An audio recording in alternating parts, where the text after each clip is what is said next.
প্রিয় ছাত্রছাত্রীরা, আজকে আমি তোমাদেরকে এই ভিডিওর মাধ্যমে মাধ্যমিক 2025 সালের পরীক্ষার জন্য 5000 টেস্ট পেপারে যে সমস্ত প্রশ্নগুলো দেওয়া হয়েছে জিওগ্রাফিতে পেজ নম্বর 203 সেখানে বিভাগ ক, খ এবং গ এই তিন বিভাগে যে সমস্ত প্রশ্নগুলো আছে সেগুলো আমরা আলোচনা করবো। এমসিকিউ এবং এসকিউ টেস্টের প্রশ্ন, অর্থাৎ 1 নম্বর এবং 2 নম্বর প্রশ্ন। তোমরা ভিডিওটা শুরু থেকে শেষ অবধি অবশ্যই দেখবে এবং চ্যানেল যদি নতুন হয়ে থাকে অবশ্যই তোমরা চ্যানেলটাকে সাবস্ক্রাইব করে রাখবে পরবর্তী যে পেজগুলো আছে সেগুলোর প্রশ্নোত্তর পাওয়ার জন্য, এবং এর আগের যে পেজগুলো ছিল সেগুলোর প্রশ্নোত্তর আমরা আলোচনা করে দিয়েছি। তোমরা প্লে লিস্ট থেকে সেগুলো পেয়ে যাবে, অবশ্যই সেই প্রশ্নোত্তরগুলো দেখে নিও। এবং এই যে প্রশ্নোত্তরের পিডিএফ তোমরা পরবর্তীতে আমাদের টেলিগ্রাম চ্যানেল থেকে পেয়ে যাবে। তো ডিসক্রিপশনে লিঙ্ক দেওয়া হচ্ছে, সেখান থেকে তোমরা টেলিগ্রাম চ্যানেলে যুক্ত হয়ে যেতে পারবে। তো বিভাগ কয়ের মধ্যে যে প্রশ্নগুলো আছে দেখো 203 নম্বর পেজে। তো প্রথম একের দাগে বলা আছে বিকল্পগুলি থেকে সঠিক উত্তরটি নির্বাচন করে লেখো। 14টা প্রশ্ন আছে, 1 নম্বর করে আছে। প্রথম প্রশ্ন বলা আছে যে প্রক্রিয়ায় বিভিন্ন প্রাকৃতিক শক্তি ভূপৃষ্ঠের ওপর কাজ করে ভূমিরূপের পরিবর্তন ঘটায় তাকে বলে বহির্জাত প্রক্রিয়া। নেক্সট প্রশ্ন, নদীর গতিবেগের সঙ্গে বহন ক্ষমতা বৃদ্ধির যে সম্পর্ক তাকে বলে ষষ্ঠ ঘাতের সূত্র। এরপরে আছে বিষমমণ্ডলের অন্তর্ভুক্ত স্তরটি হলো থার্মোস্ফিয়ার। এরপরে আছে সমুদ্রবায়ুর গতিবেগ সব থেকে বেশি হয় বিকেলবেলায়। এরপরে আছে মরাকোটাল হওয়ার তিথি হলো এটা হবে অষ্টমী তিথি, অপশন খ। এরপরে আছে মৌসুমী স্রোত প্রধানত প্রবাহিত হয় ভারত মহাসাগরে, অপশন খ। এরপরে আছে জীবাণু দ্বারা বর্জ্যের বিয়োজনকে বলে কম্পোস্টিং। এরপরে আছে 1.8 থেকে বলা আছে ভারতের ক্ষুদ্রতম কেন্দ্রশাসিত অঞ্চলটি হলো কি লাক্ষাদ্বীপ। এরপরে আছে হিমালয়ের পাদদেশে মৃদু ঢাল বিশিষ্ট পলিসঞ্চিত ভূমিরূপ হলো এটা হবে ভাবর, অপশন গ। এর ফলের প্রশ্ন দেওয়া আছে 10 দাগের প্রশ্নে বলা আছে শিরোজেব মৃত্তিকা দেখা যায় মরু অঞ্চলে, অপশন খ। এরপরে আছে ভারতে সর্বাধিক জলসেচ করা হয় যে পদ্ধতিতে সেটি হলো কি কূপ ও নলকূপ, অপশন ক। এরপরে আছে ভারতের ব্যস্ততম সড়ক পথটি হলো NH8। এরপরে আছে ভিলাই স্টিল প্লান্ট গড়ে উঠেছে যে দেশের সহায়তায়, সেটা হবে সোভিয়েত ইউনিয়ন। এরপরে প্রশ্ন, উপগ্রহ চিত্রে স্বাভাবিক উদ্ভিদ যে ছদ্ম রঙের দ্বারা প্রকাশ করা হয় তা হলো এখানে লাল, অপশন গ।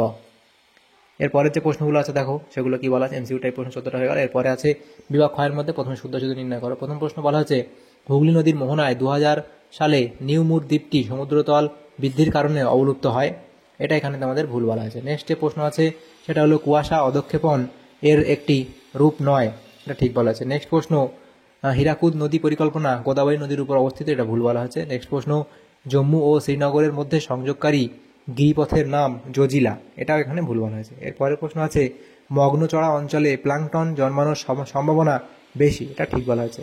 এরপরে আছে ভারতের ব্যাকবোন অফ ইন্ডাস্ট্রিজ বলা হয় কার্পাস শিল্পকে বলা হয়, এটা এখানে ভুল বলা হয়েছে। এরপরে আছে উপগ্রহ চিত্রে TCC রং ব্যবহৃত হয়, এটা ঠিক বলা আছে। এরপরে শূন্যস্থান পূরণ করতে উপযুক্ত শব্দ বসিয়ে শূন্যস্থান পূরণ করে যে কোনো 6টি প্রশ্নের উত্তর করতে বলা আছে। প্রথম প্রশ্নে বলা আছে শিপ বালিয়াড়ির মধ্যবর্তী করিডরগুলি ড্যাশ নামে পরিচিত, এটা তোমরা লিখবে কি এটা হলো গাসি নামে পরিচিত। এর পরের প্রশ্ন আছে নদীর মোহনা ড্যাশ আকৃতির হলে বান ডাকার তীব্রতা প্রকট হয়, এটা হবে ফানেল আকৃতির মতো হলে,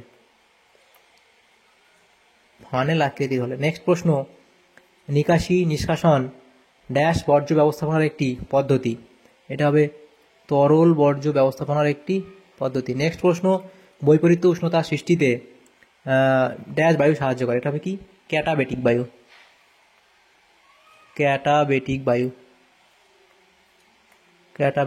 নেক্সট প্রশ্ন, ভূবৈচিত্র্য সূচক মানচিত্রে RF1:2 এটা একক শতক হাজার অযুত 1 লাখ হলে মানচিত্রের সূচক কত হবে, এটা তোমাদের লিখবে মানচিত্রের সূচক হবে এটা NP/P/NE, এটা হবে। এরপরের যে প্রশ্ন আছে দেখো পশ্চিমবঙ্গ রাজ্য দ্বারা গ্রহণ করা ড্যাশ নীতিটি অরণ্য সংরক্ষণের একটি উল্লেখযোগ্য পদক্ষেপ, সেটা লিখবে কি যৌথ অরণ্য ব্যবস্থাপনা।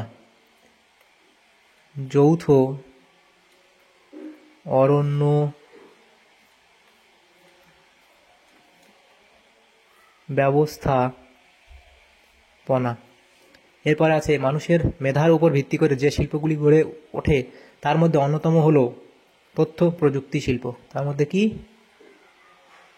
তথ্য প্রযুক্তি শিল্প। এরপরে দেখো হচ্ছে প্রশ্নগুলো আছে 2.3 দাগের প্রশ্নে বলা হয়েছে একটি বা দুটি শব্দে উত্তর দাও, যে কোনো 6টি প্রশ্ন উত্তর দাও। প্রথম প্রশ্ন বলা হচ্ছে হিমপ্রাচীর কোন মহাসাগরে দেখা যায়? হিমপ্রাচীর কোন মহাসাগরে দেখা যায়? লিখবে আটলান্টিক মহাসাগরে। আটলান্টিক মহাসাগরে। নেক্সট যে প্রশ্ন এখানে আছে দেখো, সেটা বলা হচ্ছে মৌক্তিক মেঘ বায়ুমণ্ডলের কোন স্তরে দেখা যায়? লিখবে স্ট্র্যাটোস্ফিয়ার।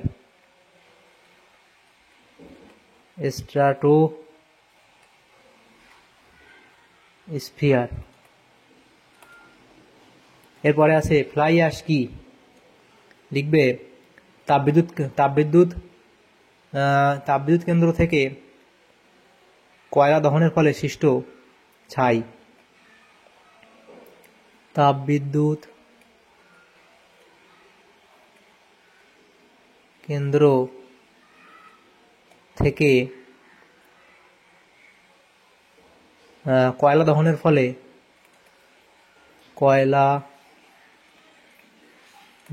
ফলে সৃষ্ট ছাই। এরপরে প্রশ্ন আছে বৃহৎ কারখানার পাশে যে শিল্প গড়ে ওঠে তাকে কি ধরনের শিল্প বলে? তোমরা কি লিখবে? এটা অনুসারী শিল্প বলা হয়। অনুসারী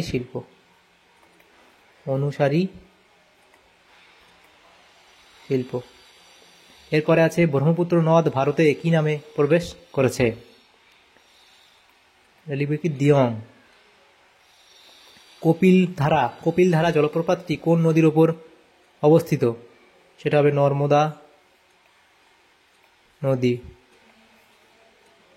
এরপরে যে প্রশ্নটা আছে দেখো, বলা আছে অমাবস্যা তিথিতে যখন চাঁদ একই সরলরেখায় পৃথিবীর ও সূর্যের মাঝে থাকে তখন তাকে কি বলে? তাহলে সংযোগ অবস্থা বলা হয়। সংযোগ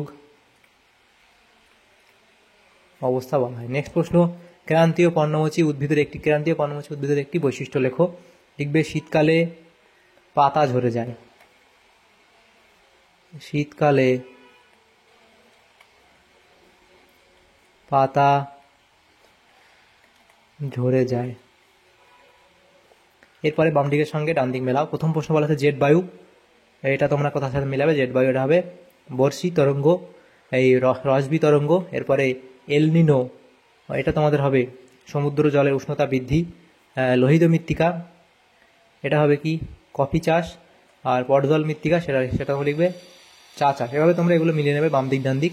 এরপরের যে প্রশ্নগুলো আছে দেখো বিভাগ গ, সেখানে প্রত্যেকটা প্রশ্ন 2 নম্বর করে দেওয়া হয়েছে, 6টা প্রশ্ন 12 নম্বর দেওয়া হয়েছে। তো এই যে প্রশ্নগুলো নেক্সট পেজে আমরা আলোচনা করবো, পিডিএফ তোমরা পরবর্তীতে আমাদের টেলিগ্রাম চ্যানেল থেকে পেয়ে যাবে। দেখো প্রথম যে প্রশ্ন এখানে বলা হচ্ছে যে জল বিভাজিকার সংজ্ঞা লেখো। জল বিভাজিকার সংজ্ঞা তোমরা লিখবে, উদাহরণ দেবে। এরপরে প্রশ্ন আছে ইনসেলবার্জ কাকে বলে? তো ইনসেলবার্জ লিখবে কাকে বলে এই অবধি। তারপর লিখবে উৎপত্তি কিভাবে হয় এবং কয়েকটা বৈশিষ্ট্য লিখবে। পরিলক্ষিত অঞ্চল অর্থাৎ কোথায় দেখা যায় এটা লিখবে। 3.2 বলা আছে অ্যালবেডো কি, তার সংজ্ঞা লিখবে, পদ্ধতি লিখবে এবং প্রভাব লিখবে। এরপরের যে প্রশ্নগুলো আছে দেখো, সেটা বলা আছে যে অথবা যে প্রশ্ন ছিল বান ডাকা বলতে কি বোঝো? বান ডাকার সংজ্ঞা লিখবে, সৃষ্টির কারণ লিখবে এবং ওই উদাহরণ দেবে। বৈদ্যুতিক বর্জ্য হবে, স্পেলিং ঠিক করে নিও। বৈদ্যুতিক বর্জ্য কি, তা বৈদ্যুতিক বর্জ্য কি সেটা লিখবে অবধি এবং তার প্রভাব তোমরা লিখবে। অথবা যে প্রশ্ন ছিল ভার্মি কম্পোস্টিং কি, সেটা অবধি লিখবে। এরপরে আছে মৌসুমী বিস্ফোরণ কি, মৌসুমী বিস্ফোরণ কাকে বলে অবধি লিখে দেবে। সামাজিক বনসৃজনের 2টি উদ্দেশ্য লেখো, অবধি 2টো উদ্দেশ্য লিখে দেবে সামাজিক বনসৃজনের।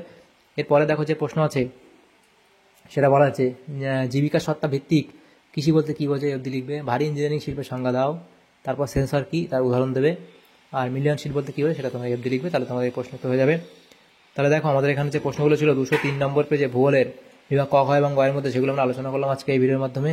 তোমাদের যদি উপরে এসে থাকে ভিডিওটা অবশ্যই লাইক করবে, বেশি বেশি করে বন্ধুদের সাথে শেয়ার করবে। আর পরবর্তী যে পেজগুলো আছে সেগুলো প্রশ্ন উত্তর পাওয়ার জন্য অবশ্যই তোমরা আমাদের চ্যানেলটাকে সাবস্ক্রাইব করে রাখবে। Thanks for watching.